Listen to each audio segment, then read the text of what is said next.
Mouth publicity అంటారు. కర్ణాకర్ణిగా జరిగే ప్రచారం, ఇది వీళ్ళ వల్లే అన్నటువంటిది. వాస్తవంగా బంగ్లాదేశ్ వార్ అనగానే ఇందిరాగాంధీ గుర్తుకొస్తుంది.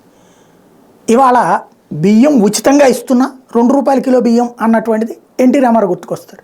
ఉచితంగా ఇస్తున్న దానికి ప్రచారం లేదు. మోడీ ఉచితంగా ఇస్తున్నాడు, 5 కిలోల బియ్యం ప్రతి ఒక్కరికి ఫ్రీ. కానీ కర్ణాకర్ణి ప్రచారం ఏమైనా ఉందా? అసలు మనకు అది గుర్తుందా? ఎవరైనా చెప్తున్నారా?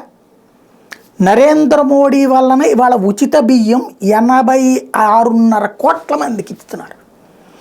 దేశంలో 143 కోట్ల జనాభా ఉంటే 86 కోట్ల మందికి ఉచిత బియ్యం ఇస్తున్నారు, తలా 5 కిలోలు.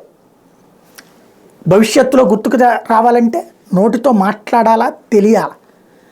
3.5 రూపాయల కిలో బియ్యం ఉన్న రోజుల్లో 2 రూపాయలకి ఇచ్చినటువంటి ఎన్టీ రామారావుకి వచ్చిన పబ్లిసిటీ, ఉచితంగా ఇప్పటికే కరోనా టైం నుంచి ఇస్తూ ఉన్నా సరే రాకపోవడం, మరి ప్రజల దౌర్భాగ్యమా లేకపోతే నాయకుల దౌర్భాగ్యమా, మీడియా దౌర్భాగ్యమా అని అర్థం కాదు. రెండో పాయింట్, రైళ్ళని ఇదివరకు రైళ్ళని చూస్తే బ్రిటిష్ వాడు గుర్తుకొస్తాడు, వాడు రైల్వే లైన్ వేసాడు, వాడి అవసరాల కోసం వేసినా సరే. కానీ భారతీయత సంతరించుకున్నది నరేంద్ర మోడీ వచ్చిన తర్వాత.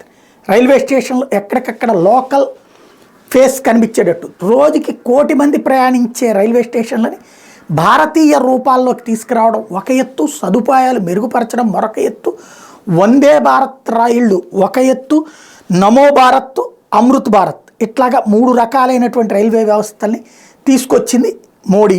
అవి చూస్తున్నప్పుడు రేపు ఆయనే గుర్తుకొస్తారు.